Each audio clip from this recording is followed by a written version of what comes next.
So we're going to talk about an evidence-based method for choosing effective treatments for autism. Disclosure, so I don't have any significant financial conflicts with any things we're going to talk about. And it's always important that whenever we discuss, you talk to your child's physician. I don't know your child necessarily, and so it's always good to talk to your physician. And everything we're going to talk about is considered off-label. Now, growing up, I always knew I wanted to be a doctor. It wasn't just because of this book, Ban the Bandage Man, but I knew I wanted to be a physician from a young age, but didn't know, what that entailed. So I became a family doctor, and I was treating family practice patients. And my older child Isaiah was born in 2001, and he developed autism. He was diagnosed at 19 months of age. With autism, and at the time I didn't know he had autism, so I don't know if I even saw a child with autism in my training. And then my second child, Joshua, was born and he developed autism as well. So at the time I was at the university, and I went to the university and asked the doctors there what treatments were available for autism.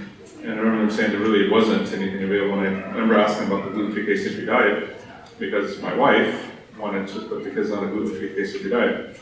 And I was told there were no studies on that particular diet, and this is around 2004 or so. My wife talked to other parents and decided to go ahead and start the kids on different treatments, including the diet and so forth. And they started showing improvements, and that got me interested because I'm like, well, I thought that this wasn't going to be helpful. So I went to the library, and around that, this is again 2004, and found about 12 studies on the gluten-free case-free diet. I'd been told there were no studies. So then I knew at that point that I needed to go look for myself. So what I've done is just try to keep up the literature in autism, and the evolution of that is this talk I'm going to give you here. So it was really my wife pushing and trying to get our kids better, because I was a skeptical physician and wasn't really pursuing these treatments. So she's the one that dragged me into this. I tell people I got dragged into kicking and screaming, because I didn't know anything about autism, and I wouldn't be doing this without my kids. Lanier, you want to stand up for a minute? My wife's back there. So they want to stand. She and the kids are the real reason I'm doing this. So, we believe that nothing happens by accident, and that it was God's will for us to have because of autism. I'm not sure why, but what life is all about is helping other people that have been affected like you. So we've learned a lot of knowledge that we try to pass on, and as you're gaining knowledge, you're able to help other people that have kids affected as well, right? So you can get the word out, you can tell them about conferences like this, you can help them, and nothing's by mistake, everything has a reason, and for whatever reason God gave us because of autism to lead us down a different path than we were taking before. So this is the RMC team. So a few years ago I realized, I'm pretty busy and I can't see everybody, so maybe I can bring some docs in to help me. So left-hand corner, you saw Connor, he was just up here. That's Sandy Kreisenbeck, left-hand corner. And that's her son Connor and Jack. And so he just talked up here. Now she's in Pleasanton and she works with me. So we collaborate, she works under me, we discuss patients. So you have a local person here that treats kids with autism, treats kids with pandas and so forth. And we work closely together. And when she gets a little stuck, then she talks to me, and then we can figure out which ways to go forward. Upper right-hand corner is Nicole Racon. She's a PA that sees patients in the Southern California office. In the middle is Dr. Dane Fleeter, and right below him to the left is his wife, Sapna. She's a dietitian. He's a physician that sees patients in the Southern California office. My wife, Lanier, is in the bottom right-hand corner with my two kids, and she's a nurse practitioner. She sees patients in a Southern California office. And then bottom left-hand corner is Dr. San. She's from Georgia, but she sees patients in our Florida office. So what is autism? Well, this is what the conference is about, right? It's treating autism. Well, it's a subjective diagnosis, so it's based on behaviors, there's probably many different causes. It's diagnosed solely by these observations. So right now we don't have a blood test or any other tests that can identify autism. There are some promising tests that are being researched, but right now we don't have anything. So once we get a diagnosis of autism, it doesn't tell us anything about what's causing it. And part of what we want to investigate when we see a patient is do testing to figure out what we might be missing. For example, we find some kids that have a thyroid issue, we treat the thyroid, they have better speech or attention. or they have low ferritin, which is low iron storage, and we give them iron, their tension gets better, and so forth. So we can still investigate the underlying causes and try to figure out what we can do as far as treatment. I think this is probably my most important slide, so if you don't remember anything else, I think this is the most important take-home message, and that's that autistic behaviors may have a medical causal contributor. So you heard Dr. Dixon talking a little bit earlier about kids that are being treated for medical problems and showing improvements along with the ABA. So seizures or seizure-like activity can make kids hyper, aggressive, irritable. Gastrointestinal problems can lead to aggressive or self-injurious behavior. So the key concept is treating these underlying medical problems can lead to improvements in behaviors. So if you have a kid who's aggressive, hitting people, we gotta figure out why. Maybe that kid is in pain. Maybe they're having GI pain or something. And we want to treat the pain or the cause of the pain. We could put that kid on Risperdal and calm down the behavior, but we're not treating what's causing the pain. So we want to identify the cause and treat that when we can. This is a patient, Dr. Krigsman. You can download this paper online. It's available openly. And this is a 3-year-old boy who came in to see him. And you can see the bruises on his forehead and face. And this looks like child abuse. And in fact, this child was having self-injurious behavior. Dr. Krigsman scoped him, found GI inflammation, treated the inflammation, and the self-injurious behaviors went away. And this is what we're talking about, trying to figure out why is the child acting this way, can we find that and treat it. This is a case report from Dr. Bowie. He treated 6 patients with autism who were aggressive or having self-injurious behaviors. He scoped them. He found that most of them had esophagitis, which is inflammation of the esophagus. He treated it, and the aggressive and self-injurious behaviors went away. So this led to this consensus report in 2010 that individuals with autism and GI problems are at risk for problem behaviors.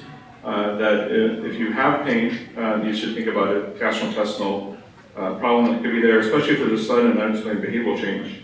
That could be stemming from a gastrointestinal problem, and that education of caregivers and healthcare providers is necessary so that people can recognize typical and atypical signs of GI disorders in individuals with autism. Likewise, we talked about EEG. So EEG abnormalities can play a role in autism. So this is a study that found about 40% of children with autism had EEG abnormalities, mostly seizure-like activity, and they correlate those abnormalities with behaviors. So autism severity, hyperactivity, aggression, destructive behaviors, stereotypies, language impairment, self-harm. These are all correlated with the EEG abnormalities they found when they studied the children. So this is Dr. Fai's study from 2010. I think it's quite important. He took 20 patients. Most of them had autism who had abnormal EEG findings, so seizure-like activity, which is not something that a lot of doctors necessarily treat. He treated them with seizure medication, and he found that about 70% of them improved within one clinic visit. So here's a table from a study. 70% of children improved with one clinic visit, another 10% improved when they increased the seizure med dose. Now, don't get me wrong, we don't want to use seizure meds if we can help it. In fact, we don't want to use medications in general, but we do have kids that are tougher, that are more stuck, that have abnormal EEGs, and when we treat them, and that's what we see in clinic, is about 80% of them will get better, which means 20% don't, right? In fact, when someone tells me something works 100% of the time, I'm walking away because I don't know anything that works 100% of the time. Again, it's definitely something that we should look at in kids that are struggling, maybe they're stuck, not improving as much as you want, or they have abnormal EEG findings. This study here is looking at levetiracetam, which is a seizure medicine. So this is a physician-blinded study where they took 70 children with autism who had abnormal EEG findings. So again, not seizures, but seizure-like activity. All of them were getting educational treatments, but half of them got levetiracetam, half got a placebo. And the kids that got levetiracetam had a significant improvement after 6 months in things like CARS ABC scores, which are rates of measurements of autism behavior, and also improvement in their EEG. So I think the important concept here, maybe this is the most important slide, I don't know, it's important like the other one, that there's several metabolic abnormalities, problems with metabolism that have been reported to cause a potentially reversible form of autism. The classic example is cerebral folate deficiency. Low folate in the brain can lead to autism, and treatment of that can sometimes reverse autism.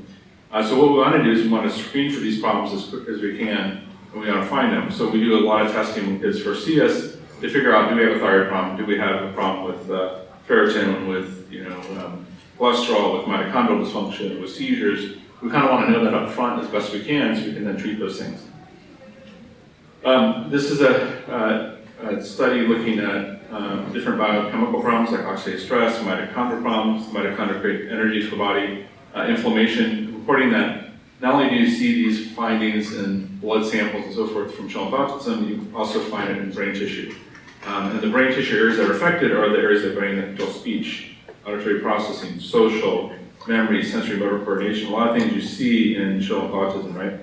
And so again, I think with autism, we have a disorder that's based on, that's a psychological disorder based on the way it's classified now, through psychiatry, but it's really a medical disorder that has a biological basis that's identifiable, testable, and treatable. Okay, so FDA-approved treatments for autism. There's two. So we don't have a drug yet to treat the core symptoms of autism. What are the core symptoms? Speech problems, especially social communication, and repetitive restrictive behaviors. And so we have risperidone and aripiprazole, which are antipsychotic medicines that are FDA approved to treat irritability associated with autism. We don't have anything that treats the core symptoms yet. So there are no approved medications for treating the core symptoms of autism at this point. Hopefully that'll change. Hopefully there'll be some medicines that come out. Now what about using antipsychotics now? So this is a study in almost 8,000 children with autism looking at psychotropic medication, showing that almost half of children with autism are treated with some type of psychotropic medication, including stimulants, antipsychotics, antidepressants, and so forth. So there's a lot of children with autism that are on these psychotropic meds, which do have some potential side effects. This is looking at the percentage of children with autism on the left-hand side that are on any type of ADHD medications, antidepressants, antipsychotics, and so forth. On the right-hand side is a group of children without autism. So you can see if you have a diagnosis of autism, you're likely to be on medication and maybe on multiple medications. So this looked at multiple medications. So on the right-hand side, you can see the darker bars, 3 or 4 major classes of medications, and as kids get older, they tend to be on more of these medications. This is looking at some of the adverse events, side effects of medication. So almost 50% of children who take some type of psychotropic medication will have a side effect. Doesn't mean that you wouldn't necessarily use the medicine, you just have to be aware of this. The most common side effects being increased appetite and weight gain. Okay, so now we're talking about the FDA-approved treatments. Now we're going to talk about other treatments that have been studied in autism, and none of these are FDA-approved. It doesn't mean you can't use them. In fact, more than half of what doctors do in medicine is off-label.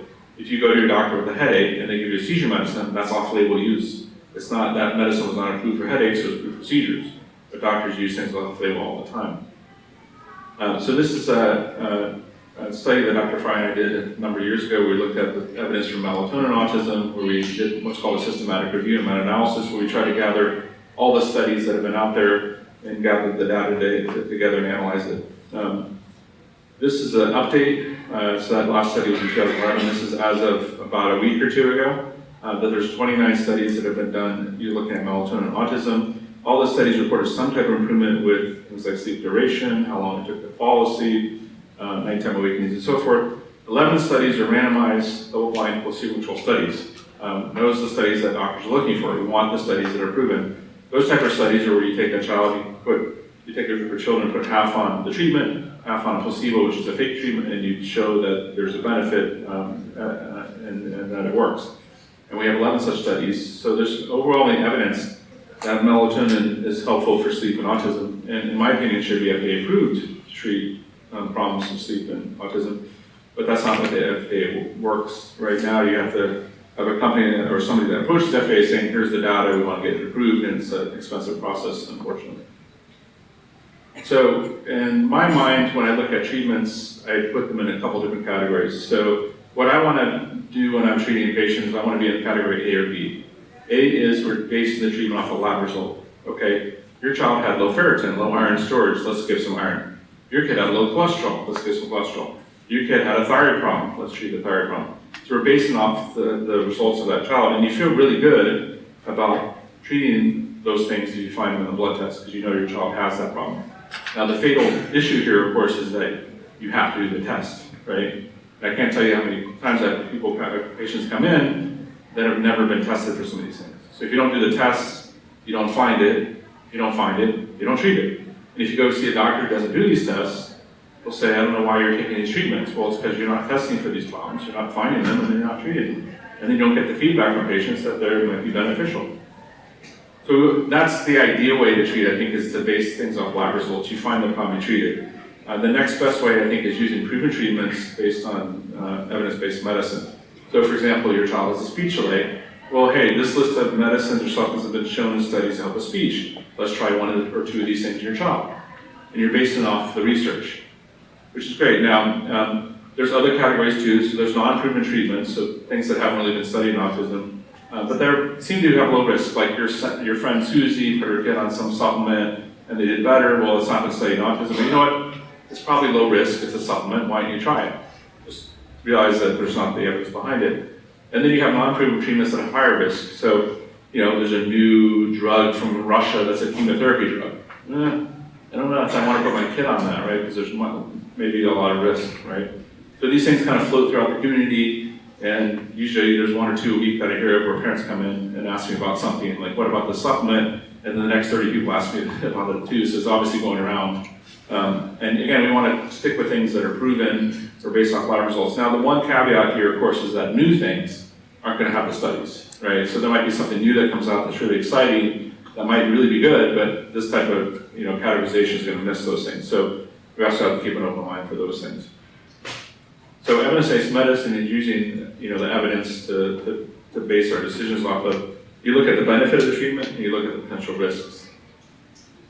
So things usually start as an idea or a case report, like a patient gets treated with a drug for something and all of a sudden they speak more. Well, that was kind of interesting, like the Bumetanide that was mentioned earlier. That's kind of what happened. It's helping in other ways, and then it gets studied, and eventually you get into randomized controlled trials where you're comparing to placebo and showing that's beneficial.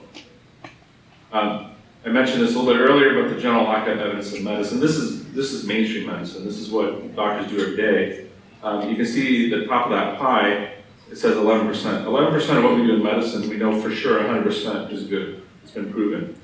So we know that we should be doing it. If you look at the left-hand side, 51% of what we do in medicine, we have no clue. Unknown effectiveness. We think it works, maybe it works, it's based on expert opinion. And that's why you can go to a doctor and the doctor says, oh, you should take this drug. And you see another doctor go, are you crazy? You shouldn't be taking that drug. Right? It's all based off opinion and so forth. Likely to be beneficial is 23%. So obviously we would like that 11% to get bigger and bigger and bigger. As I was updating this slide year by year, that number started out about 14%, then it went to 13%, then 12, now it's down to 11%. And this was as of like 5 or 6 years ago. And I can't find this picture anymore. It's disappeared. I don't know why. Okay, so I got thinking, well, my wife signed up for Consumer Reports, and we get this charge on our credit card so often, and you go online, you can look up the best refrigerator and best TV. Why can't we do that for treatments? Why can't we rank the treatments, that are most beneficial? So this is the final NCAA basketball poll. You can see number 1 there is Virginia, right? They never win anything, but they won this year. I went to Virginia, so I'm showing you this. So now we're going to get into a little bit of geekiness. So if you don't understand everything I'm telling you, it's okay, because we're going to simplify as we go along. But basically, we can take any study, we can categorize it. So a double-blind placebo study, we can say that's a stronger study than, say, a case report where one kid was described. So 1B would be that type of study, a double-blind placebo study. A 2B would be maybe they studied kids going forward, but they didn't do a randomized study and so forth. A 4 would be a case series, 5 would be expert opinion. And about 51% of what we do in autism is expert opinion. And then we can grade it. So we can take all those studies, let's say we have 10 studies and 5 of them are double-blind and so forth, we can then assign a grade. And just like school, the higher the grade, the better. So A means that you have at least 2 double-blind studies showing benefit, B means 1, and so forth. So we'd like to do treatments that are in the A category if possible, because that means there's more evidence. So I tried to do this a number of years ago, and at the time there were several grade A treatments. There was melatonin, acetylcholine inhibitors, naltrexone, music therapy, as of about 10 years ago. Now, what I looked at that time is Autism Research Institute kept this online scoring system, which they stopped doing about 10 years ago. So I think this was the last one they had online. And I organized by the percentage of kids that got better. So you can see actually number 1 is chelation, which is actually quite controversial, but a lot of parents feel like it's helpful for their kids. Number 2 is B12 shots, number 3 is melatonin, number 4 food allergy treatment, number 5 B12 orally, number 6 is hyperbaric, number 7 digestive enzymes, and so on, ranked by a percentage of kids that got better. It also tells you the percentage of kids that got worse, which is kind of nice to know too. And this is all based on parent rankings. So it's evidence. It's not evidence that most doctors would give much credence to. It's not like a double-blind study, but at least gives you some idea as a parent, like, hey, other parents felt like this treatment was helpful, maybe I should look into it. And what I did is I took that same exact list and I signed the grade at the time. So again, this is 10 years ago, so B12 injections, for example, got a grade of D where there were no studies on at the time. Now, unfortunately, there are some studies. The only one on here that's an A is melatonin. So the things that parents said were helping their kids, the literature wasn't saying that. There weren't the studies out there. And that's why you can go to a doctor and say, I'm giving my kid B12 shots, and go, what the heck are you talking about? You shouldn't be doing that. I mean, your B12 level in blood was okay, or whatever. It's because the studies weren't there. Now again, things have changed over the last 10 years, which is fortunate, but the point is we need those things that are studied so we know what works, what doesn't. The nice thing about studies is if something's proven to work, we have more confidence, and you want to do that a little bit sooner, and we want to know what works and doesn't, right? We don't want to spin our wheels, we want to know what's helpful. I've been searching the literature throughout the years, looking for studies on treatments. As the most recent search was August 24th of this year, there's 26 supplements and 50 medications that have been studied in autism. I didn't look at Risperdal and Abilify because those are already FDA approved. And so we have a total of 490 studies. So I looked through those studies and tried to categorize them. So again, here's our list. Just to remind you, 1B is a double-blind study and so forth. And so the scoring, what it did is come up with this novel scoring system where I thought, well, gosh, you've got, one treatment that has two 1B studies, two double-blind studies, and another treatment that has 10. Well, the 10 is more than the 2, so there should be some way to account for that. So a double-blind placebo study was assigned 10 points, and smaller studies were assigned smaller points, so the case report gets 1 point, and negative studies were assigned a negative number. So just to simplify, to make it easier to see what I'm talking about, a randomized double-blind placebo study that's positive gets 10 points, a negative study gets negative 10 points. Prospective, the lower quality study gets 5 points, and so forth. So we're going to start with the nutritional supplements. So the way this has been arranged is it's the good, the bad, and the dose. So the good are the improvements that were found in the studies, the bad are the side effects found in the studies. If there's a percentage, that means that was reported in a study. And then the dose, 1 to 6 milligrams, and the length of the use. So one of the studies used melatonin for up to 4 years. And then we got the 29 studies that we're talking about, and you can see I've ranked them. So there's 11 1B studies, those are the double-blind studies. There's 3 2B studies, 10 case series, and 5 case reports. And I have all these references categorized, and if you want to get the references, I'll be happy to send them to you. So if you send me an email, I'll be happy to send you the presentation. It should be on your jump drive as well, but my email is Rossignol, MD as in medical doctor, @gmail.com. So here's melatonin. Here's carnitine, so improvements in sleep, energy levels, apraxia, communication, expressive speech, behaviors, muscle strength, and so forth. Some kids do get hyper, have loose stools. So you can see there's 3 double-blind studies, 17 studies total, looking at carnitine and autism, using it for up to 6 months. Dosing from 50 to 100 milligrams per kilogram per day, which is a pretty robust dose. So for example, a 45-pound kid, that's about 20 kilograms, you're talking about maybe upwards of 2,000 milligrams a day of carnitine in a child that size, which is a very large dose. But that was what's in the studies. Here's probiotics. So there's 3 double-blind studies. So there are some doctors saying probiotics are bad, you shouldn't be using them. Well, that's not what the evidence says. The evidence says that they can be helpful for retention, autism behaviors. They've been shown to lower Clostridium species in the gut in studies. There are some side effects like skin rash, diarrhea, weight loss, things like that, but it's pretty low risk. Usually, most of the studies are in 50 billion colony-forming units per day, again, usually fairly well tolerated. Here's folinic acid, improvements in expressive speech, play skills, social skills, receptive language, attention, stereotypy. Some kids do get hyper, self-stimulatory, aggressive with it. If you compound the leucovorin, the folinic acid, that tends to lower some of the side effects.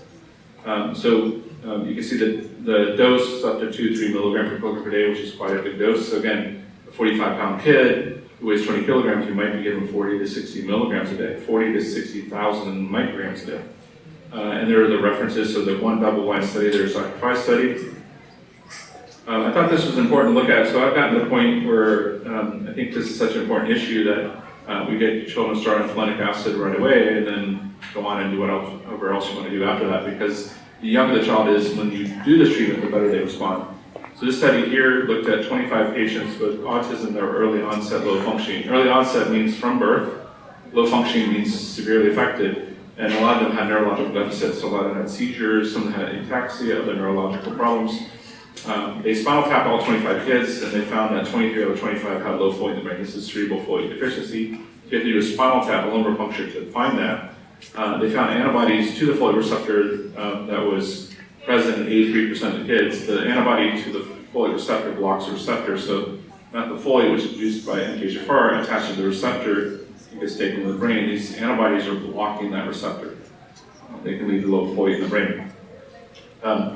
In this study, the amazing thing is they gave oral folinic acid and had partial complete clinical recovery after 12 months. These are kids that are severely affected kids with autism. This is not your average child with autism. And this is a quote from the paper. Two patients 2 and 4, who were diagnosed early, received treatment, were cured. They use the word cured. I never really say cure because it's such a hot topic, right? But they put the word cured with full recovery from autism and neurological deficits. What was common with these two kids? Whether they were youngest, they were diagnosed at 2 years, 8 months, and 3 years, 2 months when they started the treatment. So the younger the child is, the earlier, the better the improvement is, the more fun it started. They had 3 older patients who did not recover from autism, but showed some improvement in the neurological deficit. And the remaining 13 patients who were between 3 and 7 years had improvements in social impairment, communication, repetitive behaviors, and so forth, but it wasn't as robust as the younger kids. This is Dr. Fry's study. We took 48 children with autism, put them on folinic acid, 2 milligrams per kilogram per day, or a placebo, found improvements in verbal communication. So what he did is took children and put them on 1 or 2 categories, and then the children that had the folate receptor antibody test positive actually had the biggest improvement. So this is a review article from a few years ago that, again, CFD, this low folate in the brain, is potentially reversible. Sometimes mitochondrial dysfunction can actually cause it. The 2 most important treatments are to give folinic acid and also to make cow's milk, because the cow's milk dries up the folate receptor antibody concentration, and it can lead to improvements in communication, social interaction, attention, self-stimulatory behavior, and some kids have complete recovery of both their neurological and autism symptoms. Okay, here's B12, improvements in expressive speech, living skills, play skills, social skills, bedwetting, and autism behaviors. Again, every single study that's looked at this has done subcutaneous injections. So you can do it orally, you can do nasal spray, but if you want to do what's been studied, you do the shots. And that's what I tend to do in practice, is I tend to use the way they did it in the study and the dose they used in the study. In fact, over the years, I've used some medications like Namenda, for example, Memantine, where I actually increased the dose I was giving because the study came out showing that a higher dose was used in the study and it was safe. So sometimes we adjust our practice based on what the study shows. And we try to mimic what they did in the study. So I don't need to reinvent the wheel. If the study showed benefit at the dose they use, I'm going to probably use that dose. So this is an interesting study that Dr. Dees' lab did, where they took brain tissue from patients who had passed away and looked at B12 levels in the brain. They had 43 control subjects up to 80 years of age. They also had 12 patients with autism and 9 patients with schizophrenia. Now, when they looked at the older patients, these were patients without autism. They're just neurotypical people as they got older. Patients over age 60 had 10 times lower B12 levels in the brain than younger patients, which is kind of scary. I mean, that means we're all getting kind of lower B12 levels as we get older. And in both the children with autism and the patients with schizophrenia, the B12 levels were about a third of what they were in the typical kids. So what we're dealing with in some children, perhaps, is the B12 deficiency. And so here's the data from the study. So you can see autism on the right-hand side. This is looking at frontal cortex, front of the brain, B12 levels. This is looking at the methyl B12, which is the one that you can use injectable, showing that on average about a third of what it was in the controls. And this is Dr. Fry and Dr. Jill James. This study looking at getting methyl B12 and folinic acid orally. So the folinic acid was 400 micrograms twice a day, and the B12 shots, methyl B12, were twice a week, showing improvements in things like receptive language, expressive language, written language, personal skills. Now, the interesting thing with this study, it was done over 3 months. So, and these changes they were seeing is 8 to 10 month improvement in some of the categories. So what this really represents is catching up. Your child improved, some of the children in this study improved by 10 months in language or personal skills over 3 months. And that's what we're trying to do, we're trying to close the gap, right? Because these kids are behind and you need to catch up. So this is one of the studies looking at B12 compared to saline placebo, showing improvement in autism behaviors and in some of the methylation capacity markers compared to placebo. Here's Rossignol, or ProQ10. There's no double-blind studies at the moment, but there's online studies that are either case reports or open label studies showing improvements in things like communication, play skills, sleep, appetite, and so forth. Some kids do get hyper with it.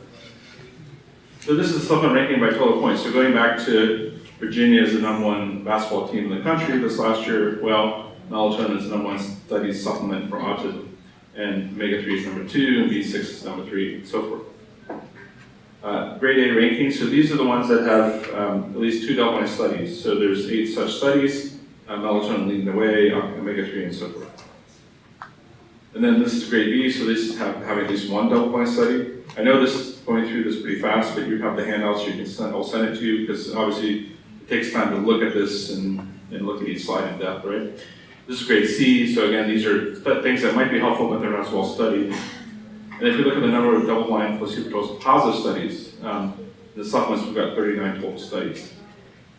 One of the reasons I did this too, obviously I did it because I want to help my kids, I want to use things that are studied, I want to help other patients, but I also got tired of doctors saying, you know what, these supplements don't work, there's no studies that we're using them in autism. Like, what are you talking about? I mean, there's these studies right here, they're just not reading them, and it's not that they don't want to help, it's just everyone's really busy. And to go and find an alternative study is difficult. But they might read one paper that summarizes 29 studies, right? But they're not going to read all 29 studies. They just don't have time. Okay, we're going to go into medications. I mentioned earlier, I'd rather get kids better with supplements and diet and things like that, but sometimes we need medications, especially kids that are stuck, not improving as quickly as we want, and so forth. So here's Oxytocin. This is far and away the best studied treatment for autism, I think even more than the antipsychotics. So this is an eye contact, social interaction, emotional behavior, quality of life. Oftentimes, pretty much all the studies did is a nasal spray. So again, you want to do it that way. The animal model showed the nasal spray goes right into the nose, right into the nose up to the brain, and probably is a way to deliver it in the brain without having to do it through the blood. So there's 30 studies that are double-blind studies, 26 are positive, 4 are negative. So pretty high evidence that oxytocin is helpful. Right now, it's not available as a commercial medication, so you can't get it from your Walgreens or CVS, but you can get it compounded, and some of the compounded pharmacies will make it. And it's not that expensive, it's probably $50-$60 a month to get the nasal spray. This is Naltrexone. Most of these studies are from the 70s and 80s. So you can see there's 10 double-blind studies, 9 are positive, showing improvements in things like self-injurious behaviors, hyperactivity, agitation. Sometimes it helps with social, irritability, attention, but it doesn't really help with speech. But we use in kids that are aggressive, that are beating people up, that have to kind of be controlled to some degree, and I try to use this medication instead of Risperdal or Abilify because it has a lot less side effects. So some kids get a little sedated, sometimes a little bit nausea, but it's pretty well tolerated. And you can see the dose there is up to 2 milligrams per kilogram per day. So you've probably heard of low dose Naltrexone, right? We might use 3 or 6 milligrams a day total. We're talking about 2 milligrams per kilogram, so a 45-pound kid who's 20 kilograms might be on 40 milligrams a day. It's a much higher dose than the low dose. But it can be very helpful especially for self-injurious behaviors. That's the #1 thing it helps with. But it helps with aggressiveness and so forth. And what we do with this type of medication is sometimes we'll add it in, like, okay, Johnny's going to be kicked out of school next week if we don't do something. So we'll add the medication in, and then we start searching. Let's do some testing to figure out what's going on with Johnny. Does he have a bad bacteria in the gut? Does he have some type of infection? Something going on that's making his behavior off? Hopefully treat that, and maybe we can peel the drug away. But even if you need to do this drug long-term, it's pretty safe, and one of the studies used it for up to 6 months. Atomoxetine, this is an ADHD medication, so especially helpful for improving things like attention and hyperactivity, because it's used for ADHD, but it also can help sometimes increase speech in some children. You can see the side effects there are a little bit higher than some of the medications. Again, those come from the studies, and there's 5 double-blind studies so far using it in autism. Propranolol. So this one's quite interesting. This blocks adrenaline in the brain, and I've had pretty good luck with this one over the years. It can help with speech and social, but it tends to lower aggressiveness. It can help with hypersexual behavior, so kids that are doing things that they shouldn't do can be helpful with this. And the dose is up to 40 milligrams a day for up to a year, and you can see there's 7 double-blind studies there. This is fluoxetine, which is Prozac. I did have time to update this slide, so there's a study that came out just last week using Prozac versus a placebo, showing that it helped with obsessive behavior, but it was a kind of a mild effect. It wasn't a strong effect, but it was significant. So there's now 3 double-blind studies using autism. It's the best studied SSRI for autism. Again, it's not FDA approved for autism. So some doctors will use SSRIs, but they won't use other medications because they're not FDA approved. I'm like, well, you're not using an FDA approved med either, but because everyone does it, it's more accepted. So if you're going to use an SSRI, this one has the best data behind it, especially for obsessiveness and so forth. This is Bumetanide, Bumex. So there's 2 double-blind studies on this showing benefit, and it can help with sensory processing, sensory behavior, social interaction, and so forth. Some kids get low potassium. It's pretty predictable in the study that the lowest dose, or about 20% of kids got low potassium. At the highest dose, about 70% got low potassium. And all you have to do is give a little bit more potassium just to compensate. And sometimes kids get a little hyper on it. One of the studies went out to 10 months. Again, most studies don't go out past 2 months, so this is nice when they go out this long.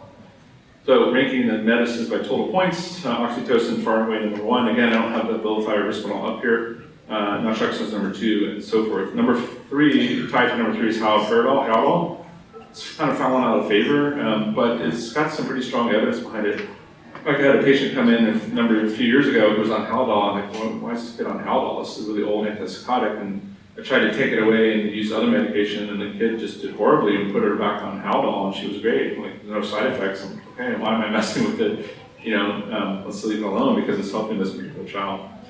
So, of course, just because a medicine is ranked and then shown to help other kids, it means it's going to help your kid. So everything is still a trial and error process to try to figure out what's going to help. This is looking at some of the other medications which have a little bit lower evidence behind it. So this is the grade A rankings. So there's 15 medications that have at least 2 double-blind studies showing benefit. These are the Bs. Again, I know I'm going fast here, but you can get the slides. This is C. Okay, so the number of double-blind placebo-controlled studies in medications, there's 102 studies that are double-blind placebo-controlled studies on the medications. Now this is probably the most helpful section. This is what I use all the time in practice, and that's the symptom-based listing. So here's the things that have been studied and shown to help with speech or verbal communication, organized by the strength of the study. So on the left-hand side are the supplements, and it's ranked first by A, and then by the numbers. So again, the numbers come up with the number of studies and so forth.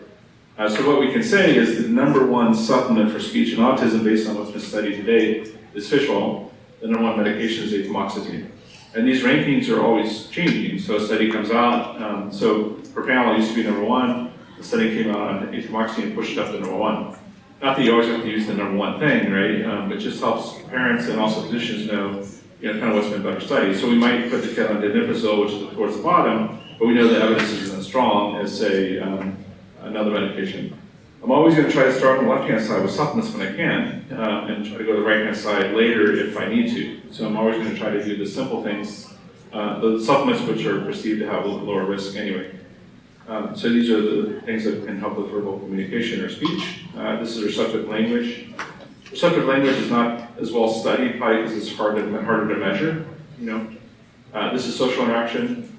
So a lot of things that help with social also help with speech. This is self-stimulatory behavior, repetitive behaviors. Attention.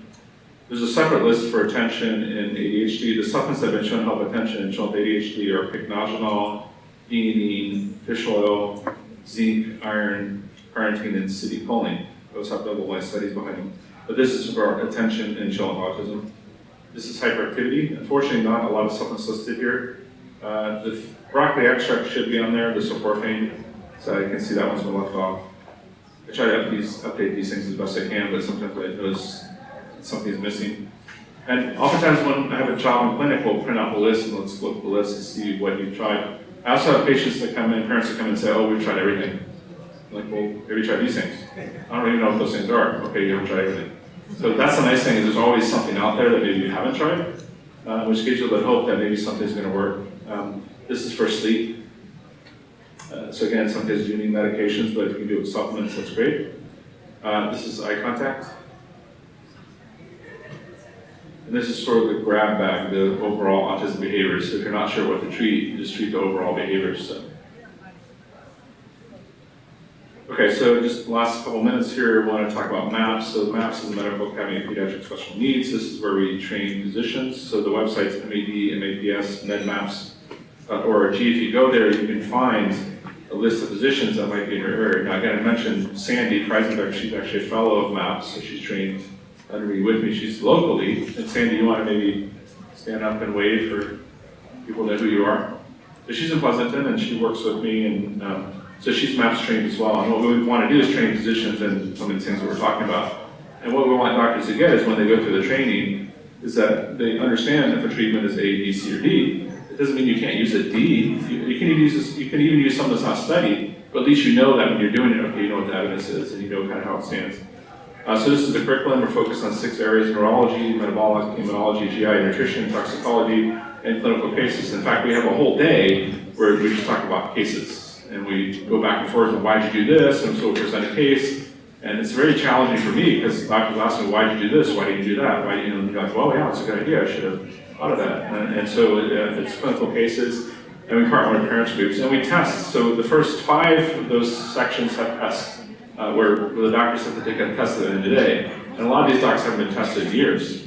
And they sit in the rooms, and you can see they're sweating bullets, and they're trying to figure out what to. So we test them because we want to be vigorous in our training. And then if they want to be a fellow, they have to go spend at least 2 days with another doctor and shadow them and see patients. And we try to have them see a new patient, an old patient, and a tough patient, an easy patient, and try to get them to see how it's put into practice. So thanks for your attention. Like I said, if you need the slides, send me an email. The email's on the bottom here, also on MD at Gmail. And God bless you in your journey.